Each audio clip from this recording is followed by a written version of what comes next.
Edwina Murphy-Droomer here, and I want to welcome you to this first interview in the brand new series that is all about inspiring and empowering a league of extraordinary mothers.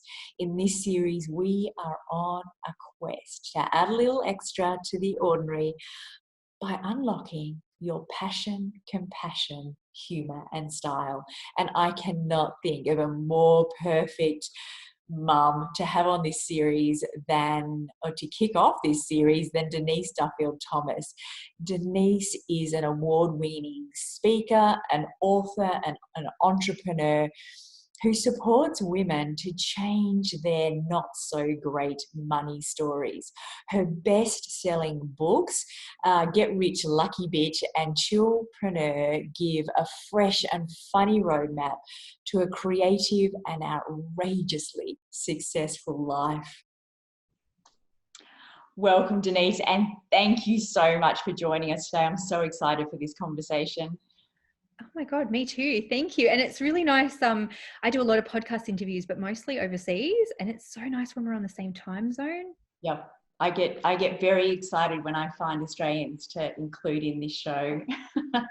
So for those in our audience that haven't met you yet, I'd love you to tell us how you came to be doing the work that you do.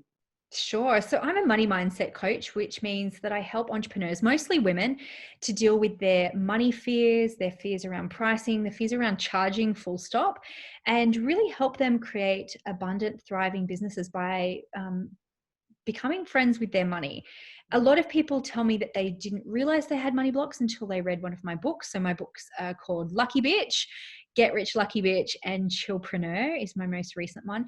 And it really talks about a lot of the fears and beliefs that so many of us have ingrained in us around money. And those of you who are listening, if you're not sure if you have money blocks, well, everyone has, but if you have any resistance around charging for what you do, or if you do not have a business, think about in your career if you have had fears in the past about asking for a pay increase or negotiating for your salary, or you feel like money is just not something for you. Maybe you think that your partner has to deal with the money, then this conversation is going to be very, very juicy. Now, how I came to be doing this work is I actually have always loved talking about money.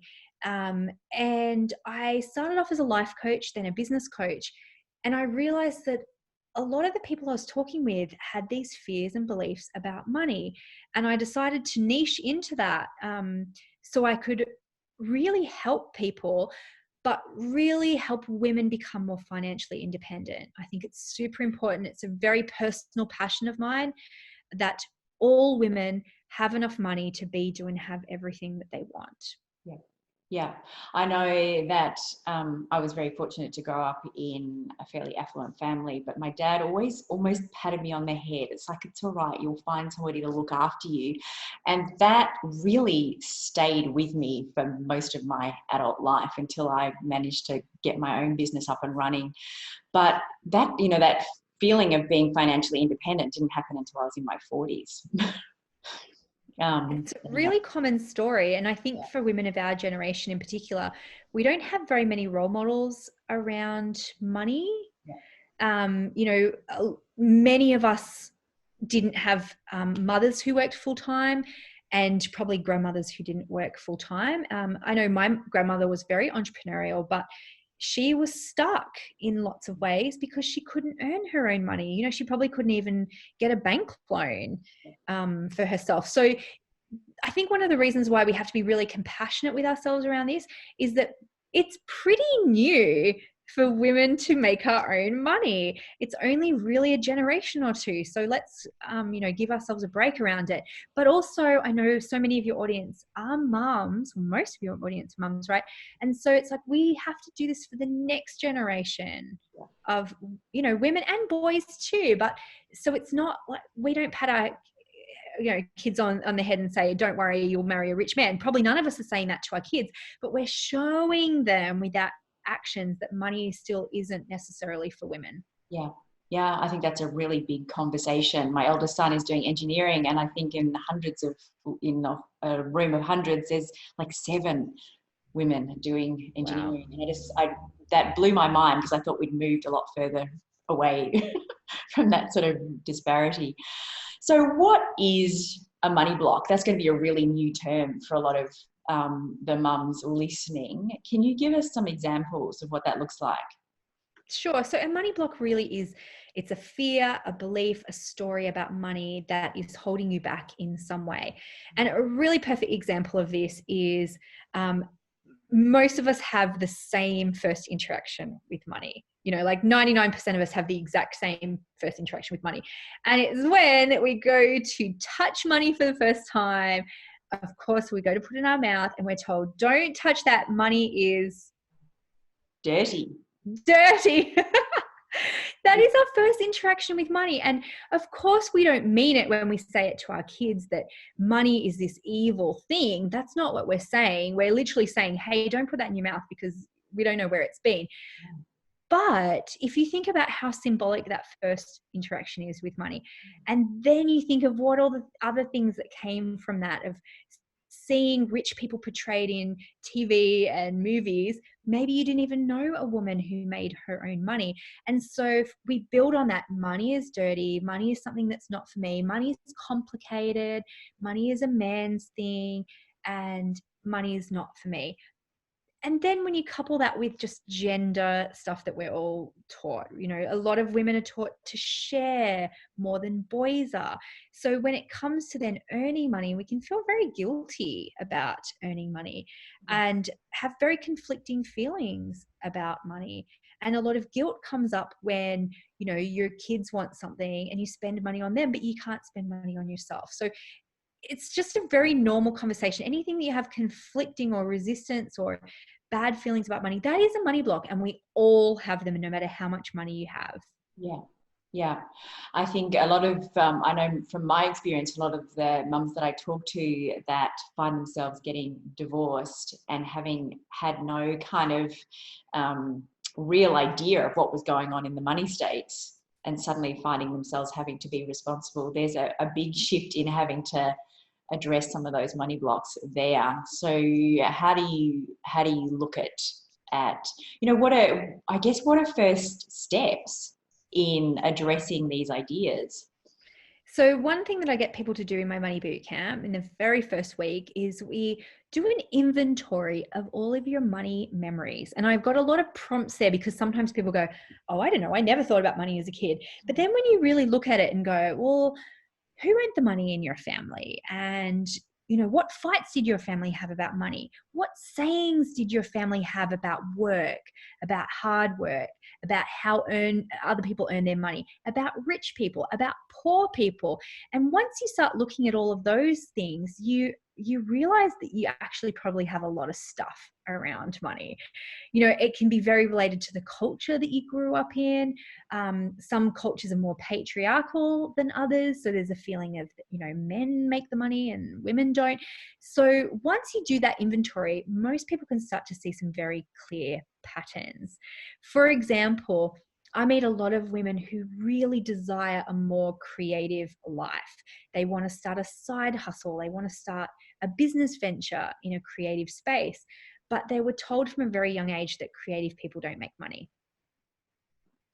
That you have to have a real job. Yeah. And I mean, our definition of real job has changed so much in the last 10 years. You think of some of the side hustles or professions that we can have now that didn't exist 10 years ago. For example, social media manager, being a VA or an online editor for someone, being a blogger, teaching people skills that you might have learnt yourself. None of those jobs existed. And actually, there weren't ways for people to sell their art very easily or their craft very easily. Etsy and, you know, a lot of those kind of maker platforms didn't really exist 10, 15 years ago. So there's still that hangover of what is a real job and what real money is. And it can be very hard to break free from that. So that's why writing down the inventory is so fascinating, because straight away you're going to get ahas about where you might be sabotaging yourself in your money relationship right now. So what would be the biggest money blocks that you see of the thousands of women that go through your program? There must be, I'm sure there's real reoccurring kind of themes. What are the big ones that you see? Yes, there's three that I see that are really recurring. So one is you have to work really hard to make money. Particularly I would say in more Americanized kind of cultures is that there's a real hustle kind of culture. Australia has it a little bit less than America because we also don't want to show that we're working too hard or trying too hard because of the tall poppy syndrome. But still, there's still that mentality of you work hard, you get paid. Another day, another dollar. So that's a big one. And it's hard for people to overcome when they start businesses too, because it means that they reinvent the wheel, they refuse to delegate, they just make things harder than they need to be to earn the money and really show that they're working hard for the money. So that's a big one. The second one is that I can't do what I love and make money. And that's tied up with the work hard thing, but you might really discount some of your skills by thinking everyone knows how to do this. Yeah. This is too easy. It's not allowed to be fun and profitable. So this is where I see mums who have side hustles, they don't make any money out of them because they feel like it's so fun or they're enjoying it. They can't also make money out of it. So that's a big one. The third one though is the most important one that I think for people listening, and is I have to give up something to make more money. What's really common in your community is I can't be a good mum and make money. Yeah. Yeah. There is a, you know, I often listen to Brene Brown. My audience knows that I quote her all the time, but she talks about this idea that we segregate, we put everybody in a box and for this purposes, what we're talking about, the mums that work and the mums that don't. And there's always this sort of conflict that goes on. And it's, you know, why can't we just be okay with whatever you choose is the right choice for you? Exactly.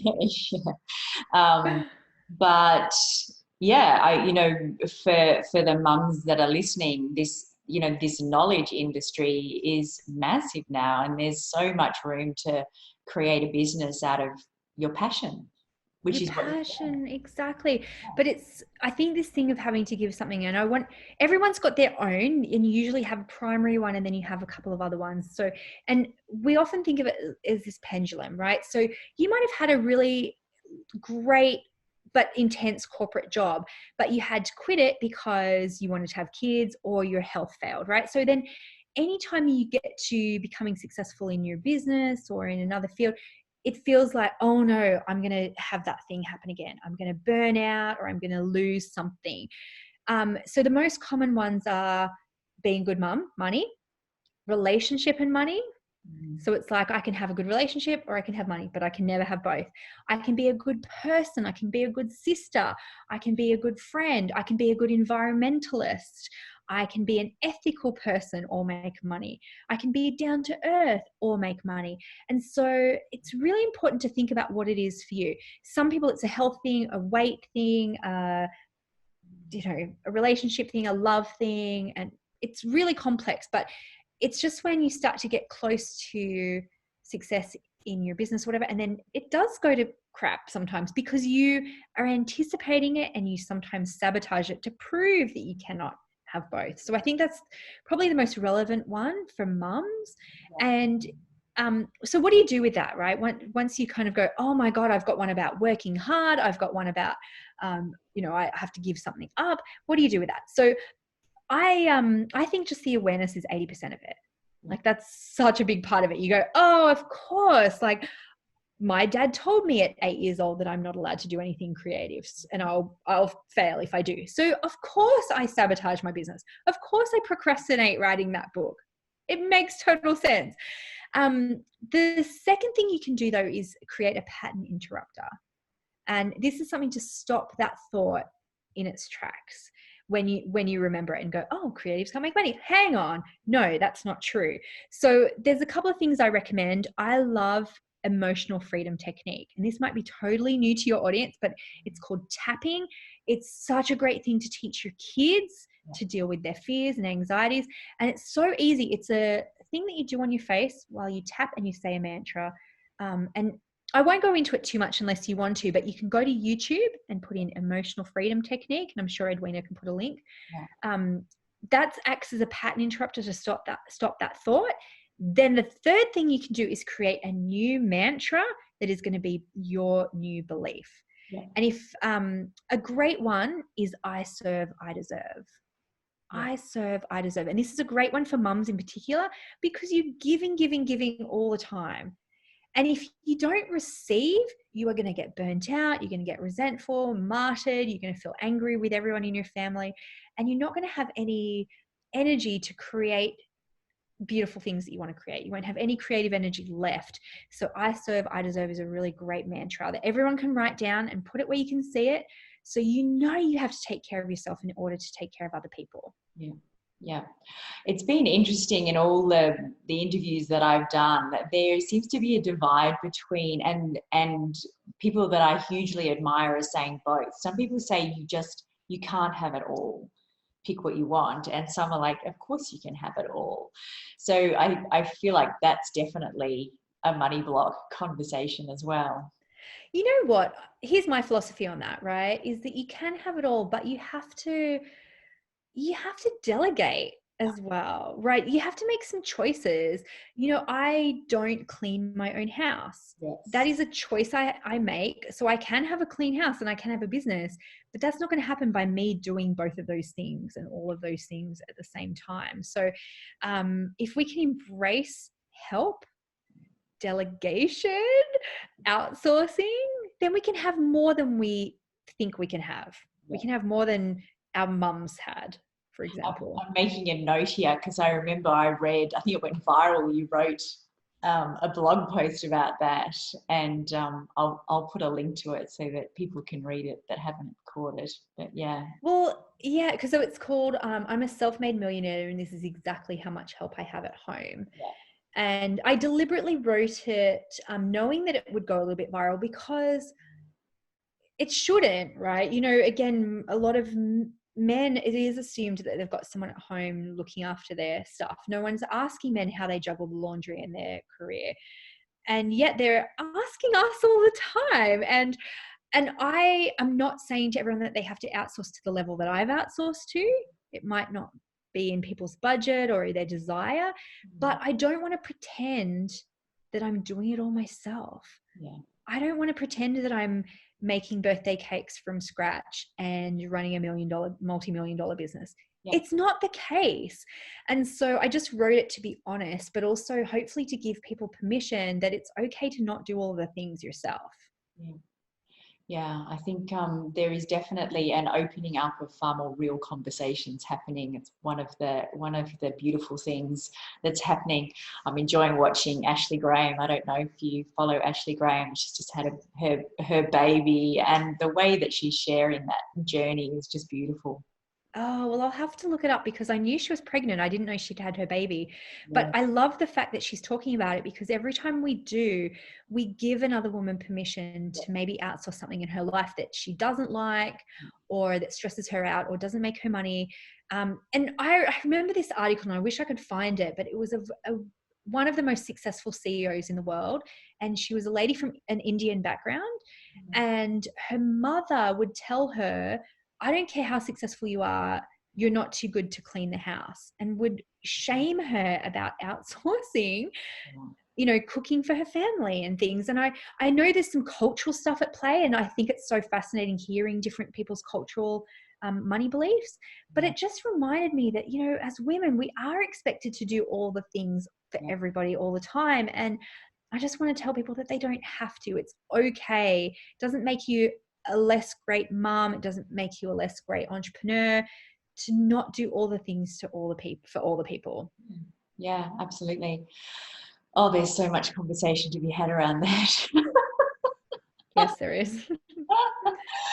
So I think another money block, one of the things that I love to talk about is finding the humor. I want us to, find a space for us to lighten up a bit. There's so much heaviness, and there's so much to worry about, that we can lose our humor in all of these conversations, especially when we're talking about money. I think for a lot of women, it's probably the least humorous conversation.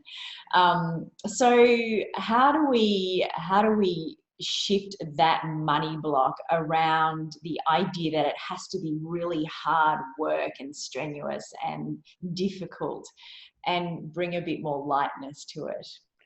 I think you need business girlfriends, or, you need someone that you can talk to about money or entrepreneurship or side hustles or something like that. Because I find that when you don't have that, it can feel very, very lonely. And it is so important, even if it's just about motherhood stuff. I remember being in mums groups in my first year of having a kid. And the first group I was in was super judgmental about stuff. And I love humor, and I sometimes can be a little bit of a potty mouth. And I remember saying something, people were talking about, oh, we're so busy, we're so busy. And I went, actually, I'm not that busy. And all the other mums looked at me like I pooed on the table in front of them, because it was so taboo to say that I wasn't busy.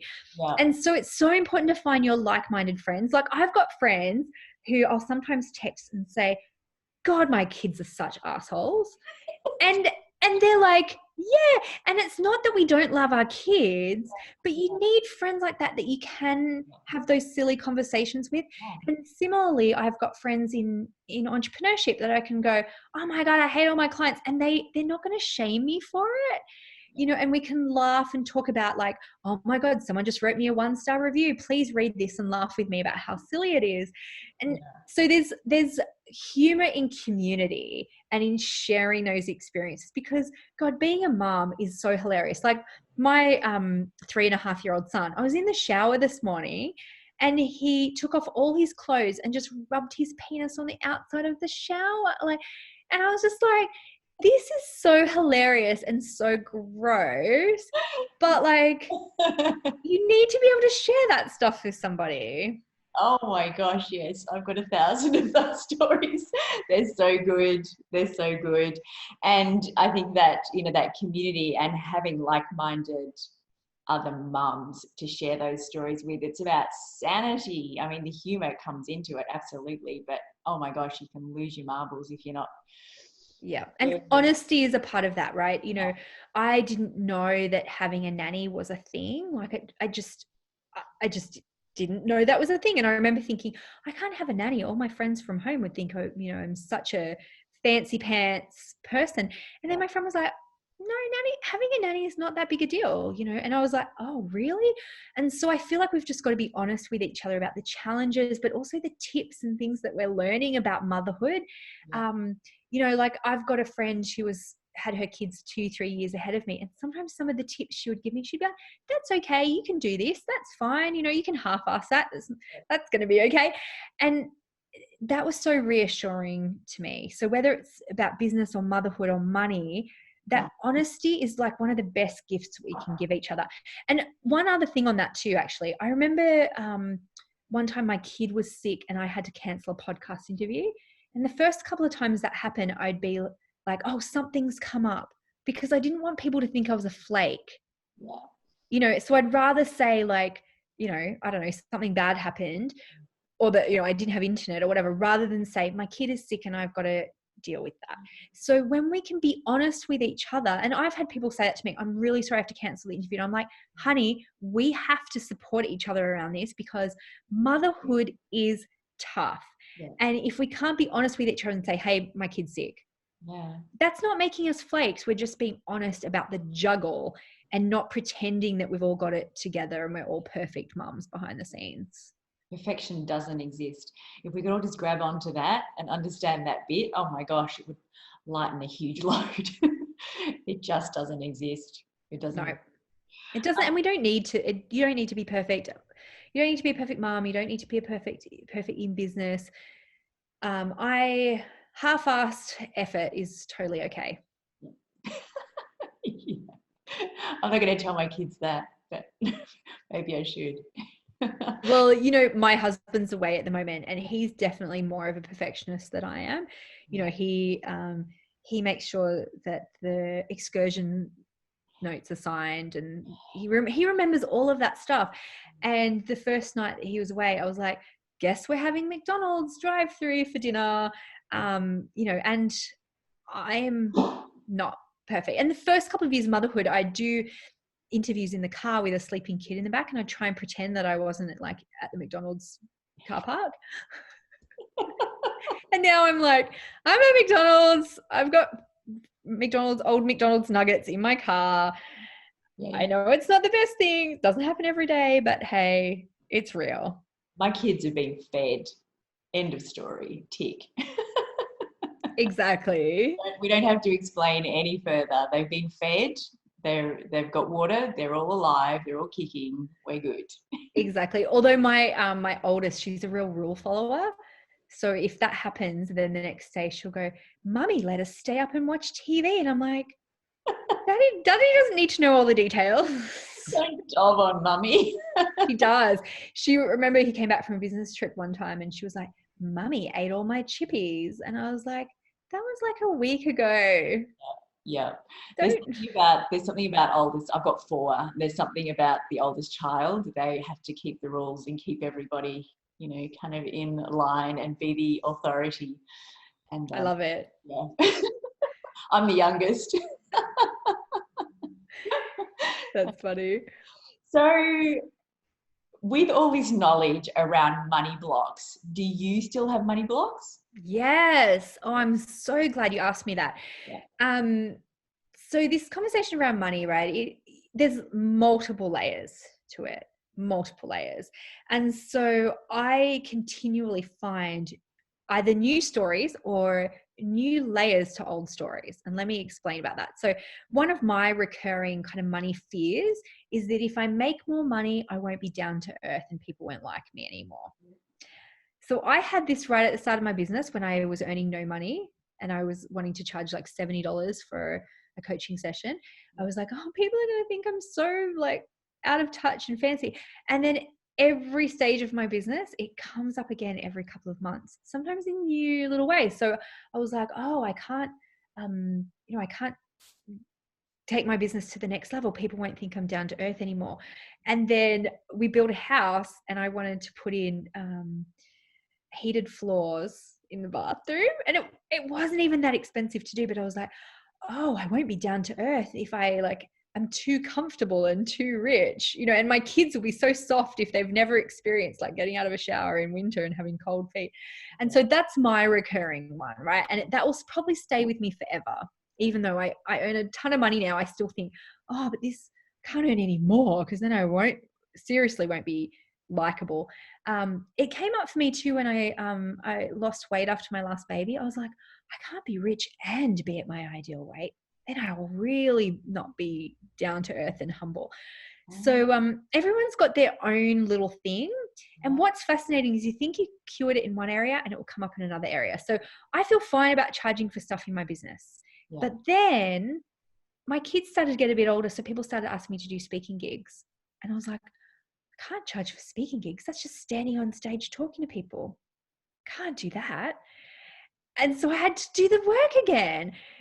And the good news is that you don't start from scratch every time. You kind of have a base level of muscle memory around it. I was like, oh, well, I'll go back to my beliefs again and work on it. And then I found a new one recently.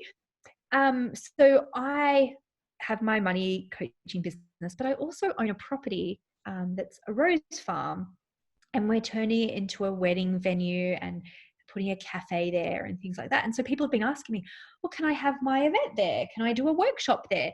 And I've got a new money block around it. Oh, I can't charge people in the community.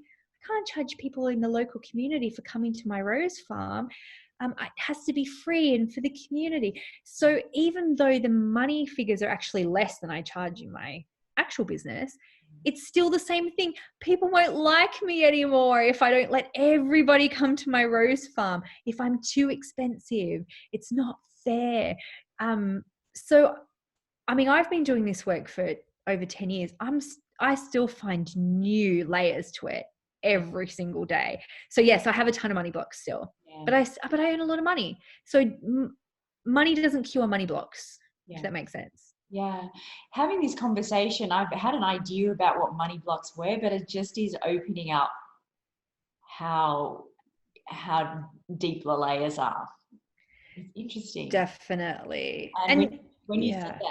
that about putting on weight with your pregnancy and then losing weight, oh, Oh, that's that my scared dog. that scared me. You can probably hear his little crawl. He's trying to find the sun. He's looking for the sun. Oh, bless him. Monkey, come here. Um, Weight I think is probably a huge one, because I have this whole one around I can't be successful or show up when I'm feeling overweight.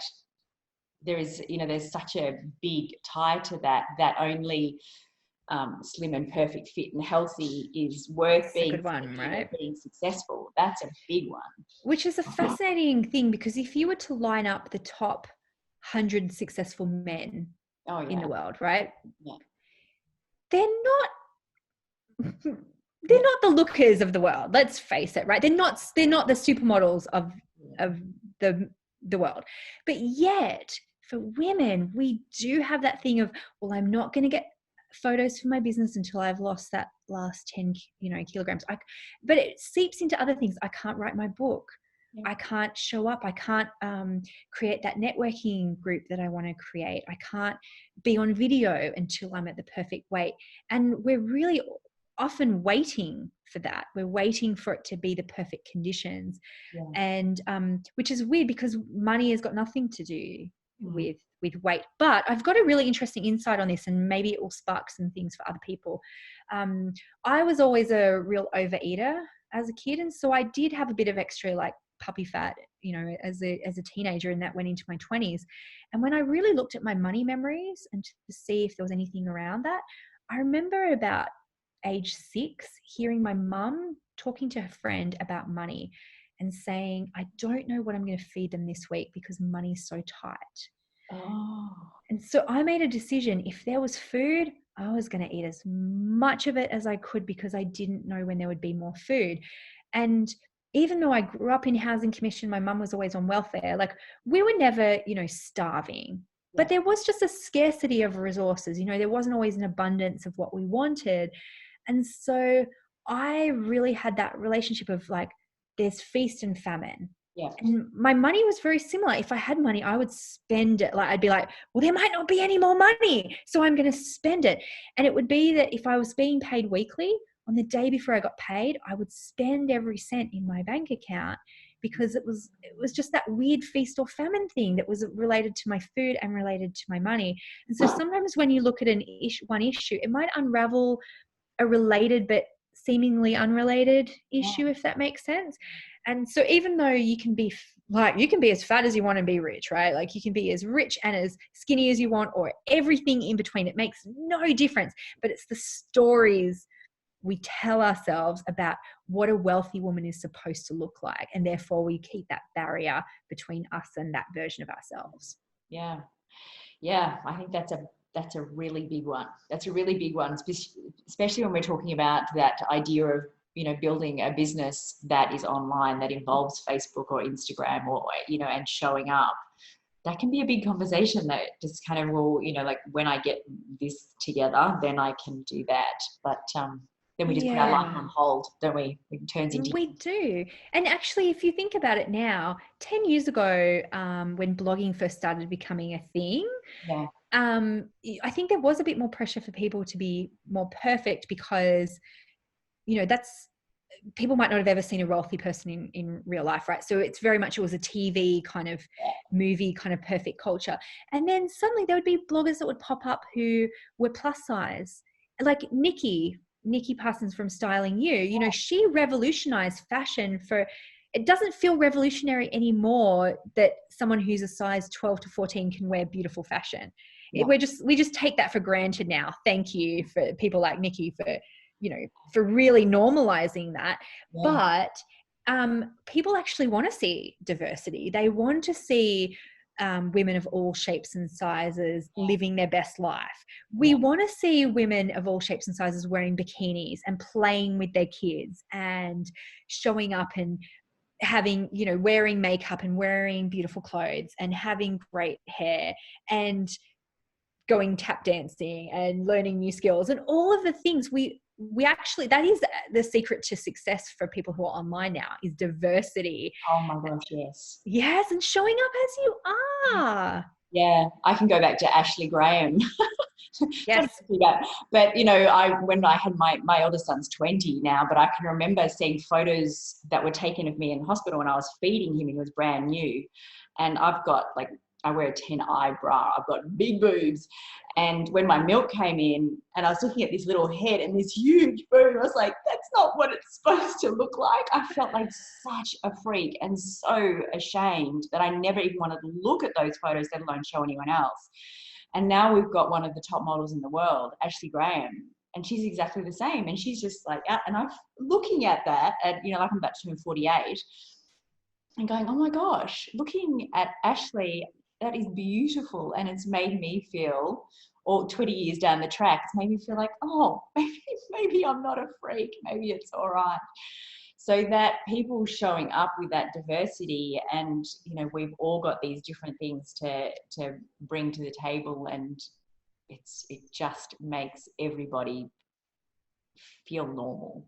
It really does. And if you talk about your insecurities as well, and be open about that, like, nobody can then go, oh, well, you're not perfect. You go, yeah, I know. That's why I'm showing up and showing you my cellulite, or I'm showing you that I have a messy house.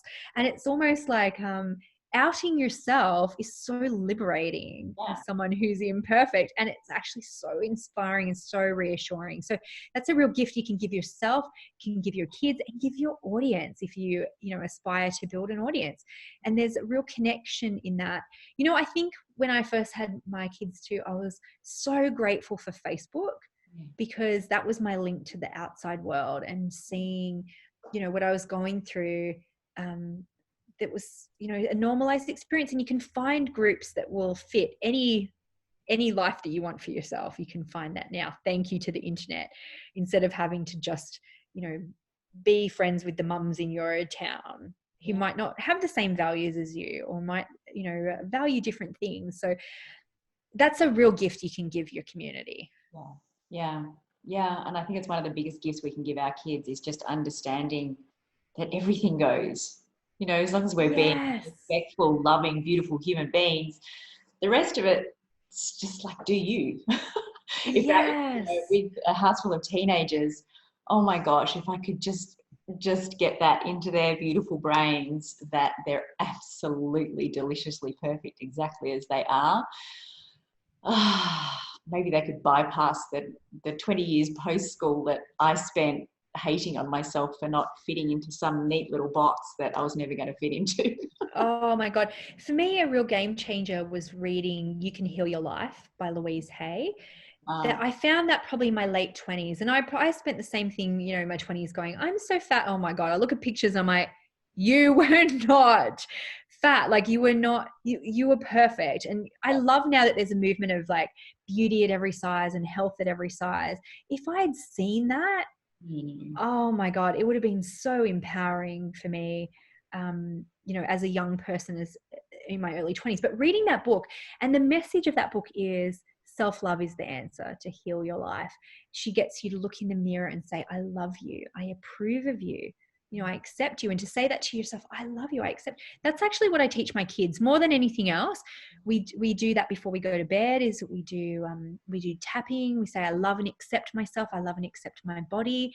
And Willow the other day, she goes, ew, I hate my nails. And I said, Willow, you can't say that about your body. And she goes, oh, no, I love and accept my body. I'm just not very happy with the appearance of my nails right now. Because she knew that I was going to say, oh no, you have to love and accept. And she's like, I do. I love myself. I love, and I'll get them to say, I love my vagina. I love my body. I love my heart. I love my eyeballs. I love my skin.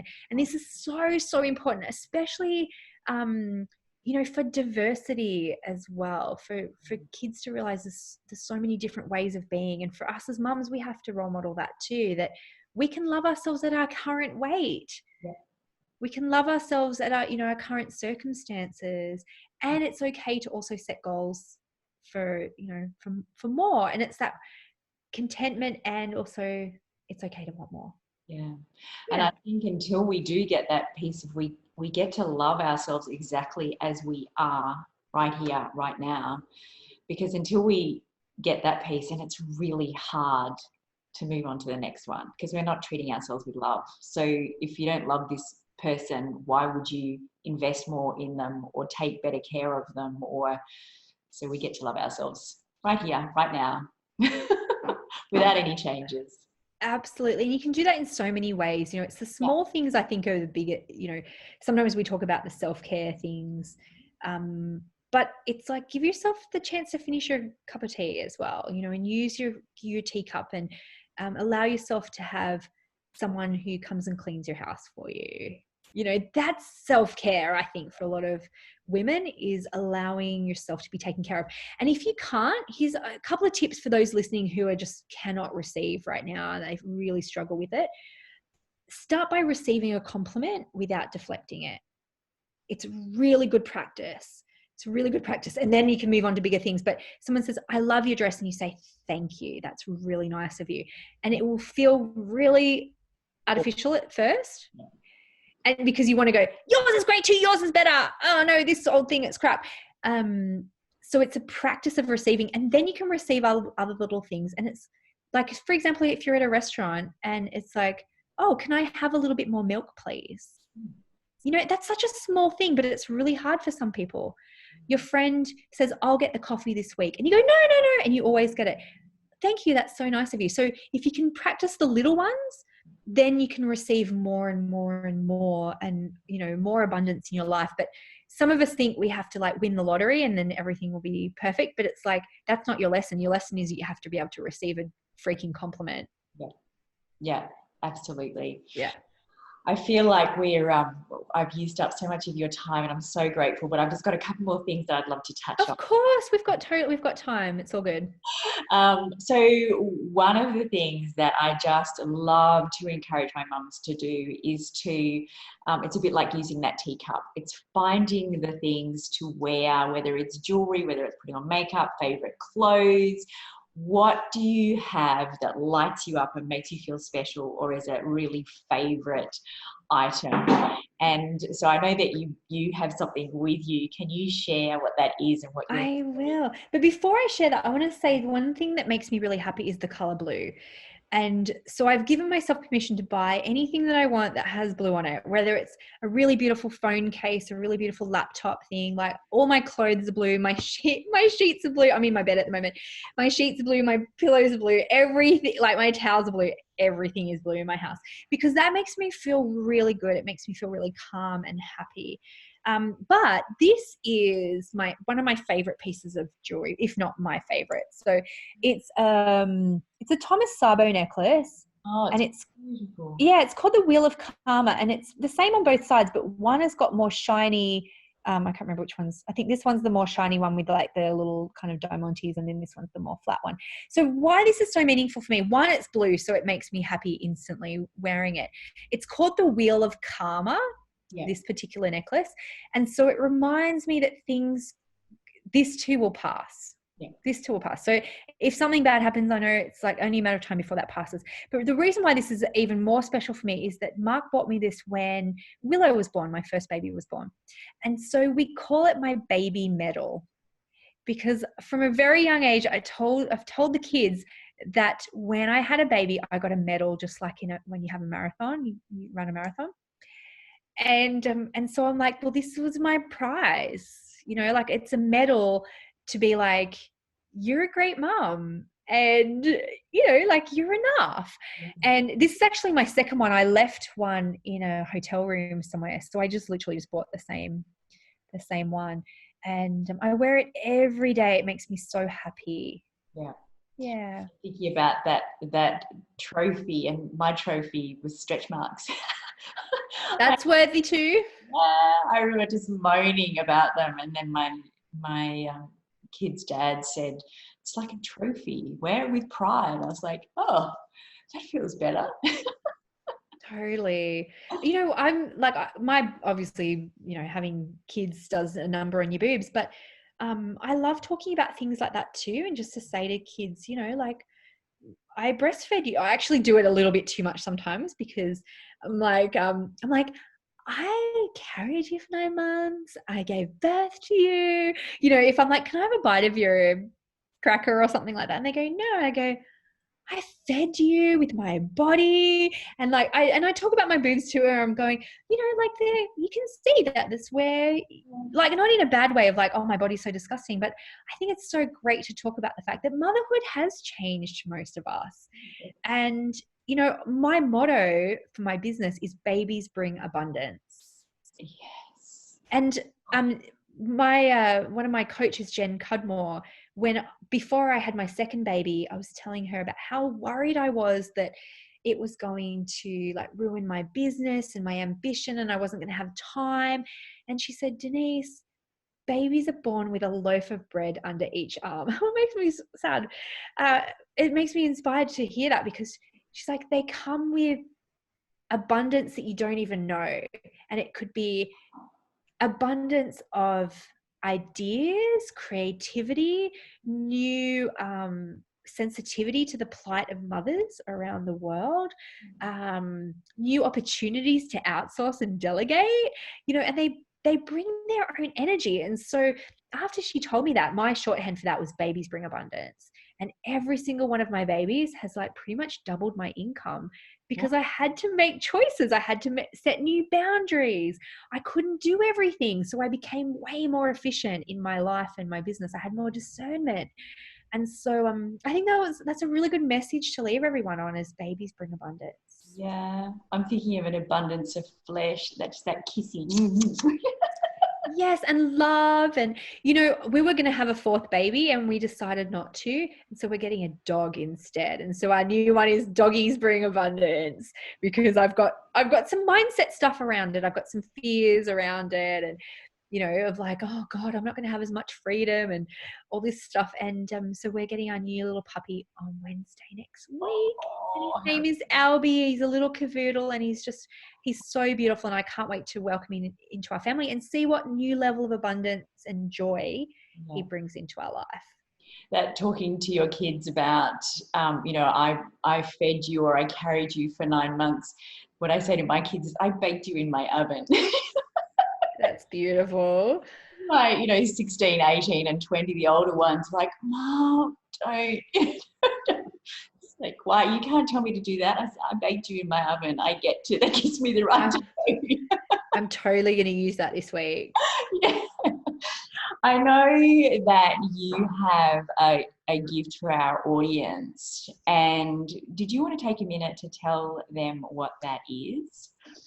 Sure. So I've got a ton of resources on my website, and what I'd love, I've actually done a workshop about talking to your kids about money.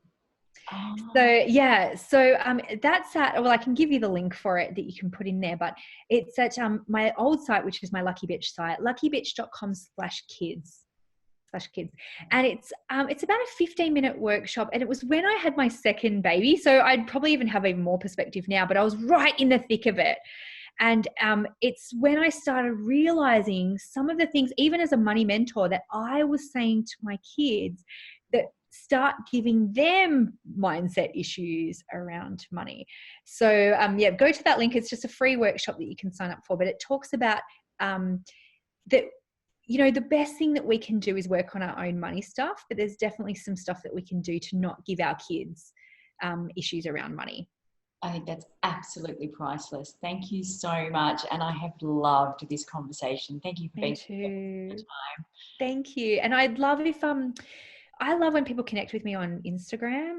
So my Instagram handle is at Denise DT. And what I love, this gets me so excited, when people, you know, like screenshot a picture of our conversation, tag both of us, tell us an aha, but more importantly, like one of the actions that you're going to take from this, like something that you feel like has changed your brain and you're not going to do anymore, or that you're going to add into your life. Because you know, we can listen to things, but when you put them into action, that's going to be where your life is really going to shift and change.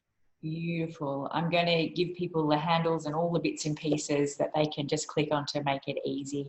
Thank you so much for being with us. Oh, thank you, Edwina. I appreciate it. Bye. Oh my goodness, how good was that?